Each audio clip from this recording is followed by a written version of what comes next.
Narito na po ang episode 56 ng Royal Blood Araw ng Lunes, September 4, 2023. Tinutulungan nga nito ni Louie si Anne na magdala ng mga pinamili at nagpapasalamat naman ito si Anne. Gusto niya talagang ngumiti ang kanyang Sir Louie. Ginagawa niya ang paraan para ito ay pumalma, diba? At mag-iba ang mood.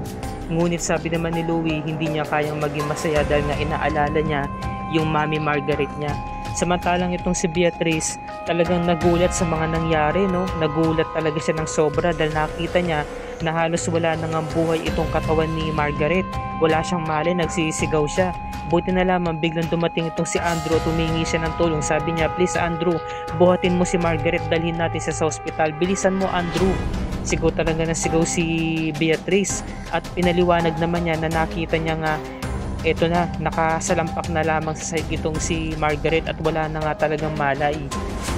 Nagmamadali sila na maisakay itong si Margaret sa may sasakyan at si Beatrice na nga yung driver. Ngayon, napo na ito ni Napoy kaya lumapit siya, pati rin si Louie. Sabi naman ni Andrew, Napoy, ikaw na muna bahala sa anak ko kay Louie, sumunod na kayo sa ospital.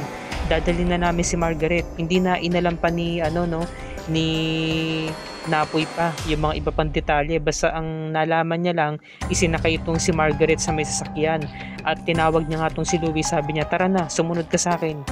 At iyak ng iyak tong si Andrew. Sabi niya, babe, wag kang mawawala, pakiusap, huwag mo tong gawin sa akin.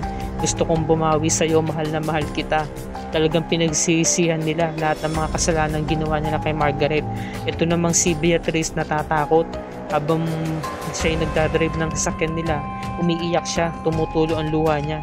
At ito na, nandito na nga sila sa waiting area. Hinihintay nila yung balita ng doktor. Naghihintay sila.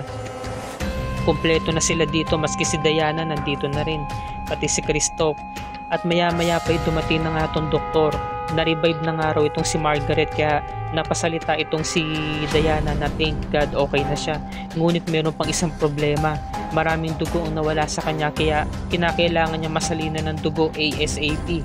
Ngunit sabi naman ng doktor, tatawag daw muna siya sa blood bank, no? So ayun. And then kailangan din na i-test yung mga kaanak, yung mga kapatid para malaman kung sino ba yung mag-match, no, kay Margaret. At eto nga, naalala ni Beatrice yung mga kasalanan na pinaggagawa niya rito kay Margaret, yung consequences ng mga kasalanan na ginawa nila ni Andrew. At bumakas talaga yung dugo, no, sa kamay niya hanggang sa braso kaya nililinis niya ito sa washing area. Umiiyak siya habang nakaharap sa salamin. Talagang nakukonsensya siya, no, nanginginig yung mga kamay niya habang nakikita niya yung mga dugo na nanggaling mismo sa sister niya na pinakamamahal niya. Nililinis niya ito, talagang nanggigigil siya, no? Galit na galit siya sa sarili niya, umiiyak siya hanggang sa nakita nga siya ng Kuya Napoy niya. Lumapit ito, pumasok sa CR ng mga babae para i-comfort siya at niyakap ito ni Napoy. Talagang napakabuting kuya nito ni Napoy, no?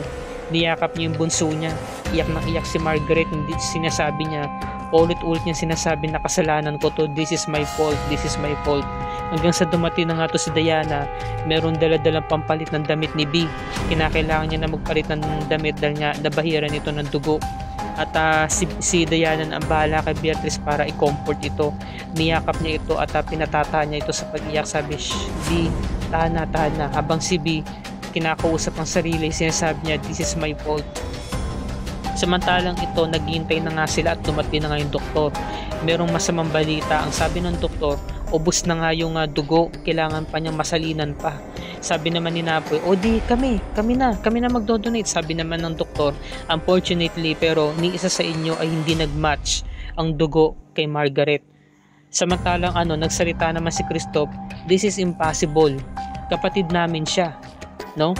So sabi naman ni Diana, so anong ibig mo sabihin, Christoph? Sabi naman ni Christoph, so isa lang ibig sabihin nito, Margaret is not a Royales. Hindi natin siya kapatid. Dahil si Dad, type A siya, at si Mama naman type O. Imposible na maging type B itong si Margaret. So ito yung malaking question mark sa kanila, di ba? Kaya naman tuwang-tuwa ito si Christoph. Tinake advantage niya yung mga nangyari. Talagang gusto niya talaga ipalabas na hindi nga nila kamag-anak at hindi parte ng Royales itong si Margaret dahil nga type B siya. Ngayon, ang ginawa ni Napoy, saka na muna natin pag-usapan yan. tumawag muna tayo sa mga kakilala natin na para naman makapagbigay sila ng dugo, urgent. Samantalang itong si Christoph lumabas at meron siyang kausap na tao, no? Parang namamahala yata to sa Royales Motors at pinigilan siya ni Napoy. Sabi niya, hanggang ngayon pa ba naman ha? Hindi mo pa rin tinitigilan yan? Sino yung kausap mo ha? Ano ba talaga ang gusto mong palabasin ha? Na gusto mong maago ang posisyon mo kay Margaret? So magpipisikalan na naman sila ni Christoph at inawat nga sila ni Cleope. Sabi ni Cleope, Napoy, tama na yan. Nandito ako para mag-donate ng dugo kay Margaret. Type B ako. Yun ang sinabi niya, no? At nagulat itong si Napoy, napahinto. Kaya isinagawa na nga nila yung procedure. Samantala yung mga marites na katulong, nagkaroon sila ng maritesan session. Sinasabi nito ni Marta na sobrang concern itong si Manang Cleope kay Margaret. Nung gabi nga noon na nalaman nila na mayroong babae itong si Andrew, sobrang sumakit at sumikip yung dibdib ni Manang Cleope na halos hindi na siya makahinga. Tapos sabi naman ni Jenny, inaway-away ni Manang Cleope itong si Andrew. Doon pa lamang daw tumpak na. Tapos ang sinabi naman ni Anne, di ba? Talagang concern na concern itong si Cleope kahit noon pa. So naririnig ito ni Tasha, no, at tinatakpan niya yung tenga ni Lizzie kasi nga usapan ito ng mga matatanda at puro chismis, hindi dapat tumarinig ng bata. So pinatahan niya munang magmaritesan yung mga katulong dahil painumin niya ng Diyos yung bata. So sinabi naman ni Tasha, maaaring tama nga yung mga sinabi ninyo, di ba? So talagang nagtutugma yung mga sinasabi ng mga katulong. So ang sabi, sino naman ang nakabuntis kay Manang Cleope? Maaaring yung kapatid ni Sir Gustavo, 'di ba? At siya mismo ang ama. So lumalabas talaga na anak talaga ni Manang itong si Margaret. Tapos ang sabi nung nurse, no, ma'am, anak niyo po ba yung pasyente? Napakaswerte po niya sa inyo, no? So hindi na po nagsalita dito si Cleope, no? So sige po ma'am, matulog po muna kayo. Habang tulog itong si Cleope, binungungot siya. Nanumbalik yung mga alaala na kinatatakutan niya, yung ginagahasa siya.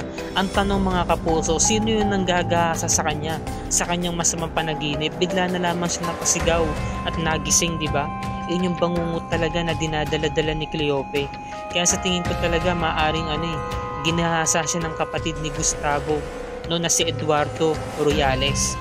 Samantalang itong si Margaret, nagkaroon siya ng panaginip na naglalakad daw siya sa kanilang bakuran at nakasuot siya ng puti.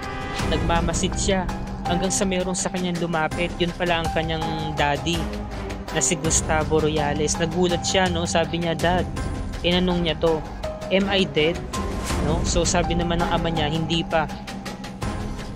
You are free. Yun ang sinabi niya, no? You are free now, Margaret. So ibig sabihin, hindi pa siya patay. Sa ngayon, malaya ka na. Talagang pinatahan dito ni Gustavo yung mga yung mga luwang pumapatak sa mata ni Margaret at kinuha niya ang palad nito. So ang ginawa ni Margaret, inabot niya yung palad nito